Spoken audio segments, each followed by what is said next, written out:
भोजपुर जिले के गिद्दा थाना क्षेत्र के बिरमपुर में दक्षिण बिहार ग्रामीण बैंक के सीएसपी कर्मी पर धोखाधड़ी का आरोप लगाया गया है। 100 से ज्यादा उपभोक्ताओं के लाखों रुपए गबन करने का आरोप है। विरोध में ग्रामीणों ने पटना बक्सर 4 लेन हाईवे को घंटों जाम कर दिया। सैकड़ों ग्रामीण दक्षिण बिहार ग्रामीण बैंक कायम नगर पहुंचकर हंगामा भी किया। एसडीपीओ ने बताया कि बिरमपुर में दक्षिण बिहार ग्रामीण बैंक के सीएसपी संचालक पर 100 से अधिक उपभोक्ताओं के खाते में राशि जमा करने के नाम पर धोखाधड़ी की गई है। बिहार ग्रामीण बैंक का सीएसपी संचालित है, जिसको चंदन सहाय और उनके परिवार के द्वारा चलाया जा रहा था। तो वहाँ पर जो गिद्धा के जो ग्रामीण हैं, गरीब जनता है, इनका लगभग 50 से ज़्यादा लोग हैं जो अभी तक हमको जानकारी है, और रकम लाखों में है। किसी का 2 लाख, किसी का 3 लाख, किसी का 4 लाख, किसी का 20,000, किसी का 30,000।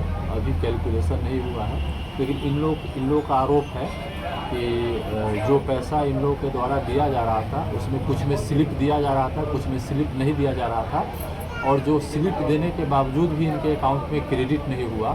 तो इन लोगों का यही शिकायत है। उसके संबंध में जो है जांच चल रही है। इन लोगों से लिखित प्रतिवेदन दिया जा रहा है। अब फिर आपने 1 लाख रुपए जमा किया? हाँ। अच्छा, कितना? 1 साल पहले? हाँ। एक साल के लिए आपने फिक्स किया ना? 2 साल हो गया, 1 साल के लिए जमा किए थे। तो 1 साल बाद जब पूरा हुआ तो आप गई मांगने के लिए, तो क्या बोला गया? बोलने की खाता दो और जो मिला है तुमको प्रूफ वो दे दो, हाँ। तभी तुम्हारा आएगा अकाउंट पर। तो हम प्रूफ वो दिए, तो बोली कि ऐसा थोड़ी ना होगा कि हम भाग जाएंगे, हाँ। कि ऐसे तो रह रहे हैं, मेरा बैंक है, बैंक उठा के लेके चल जाएंगे। हाँ। तो बोली कि आना, कल आना, परसों आना, रोज दौड़ा रही थी, धूपा में चाहे कुछ भी बोल रही थी कि आना।